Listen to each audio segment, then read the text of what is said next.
产后宝妈这一条视频千万不要错过。Hello， 大家好，我是鸭哥。那么很多女性朋友生完小孩之后呢，怎么样？盆底肌松弛，经常打喷嚏或者是咳嗽的时候有漏尿的现象啊，这是因为什么？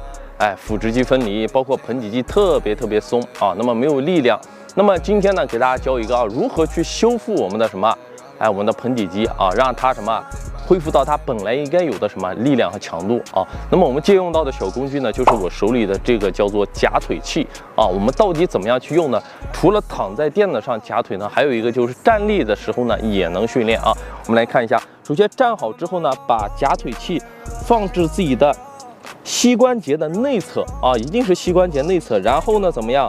双脚脚尖向前并拢，身体站直，把它完全夹住收紧。这个时候呢，就是什么？你会感觉到整个大腿内侧，包括我们的盆底肌，女性的盆底肌有很强烈的什么发力感啊。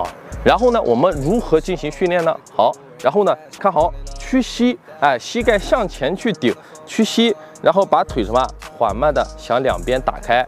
好，这个时候呢，大家发现盆底肌现在包括大腿内收肌什么，全部都是松弛的状态。好，然后呢，我们站直，身体站直，把它完全收紧。这就是一个完整的收缩的一个动作。从侧面来看一下啊。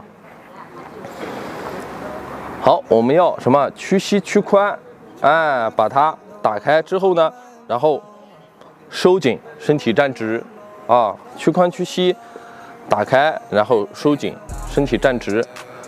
然后呢，建议大家啊，每一组呢，我们做15到20个左右，4到6组每天啊。那么坚持1到2个月的时间，你会发现，不仅腿变细了，而且盆底肌松弛这个问题呢，也会得到很好的改善。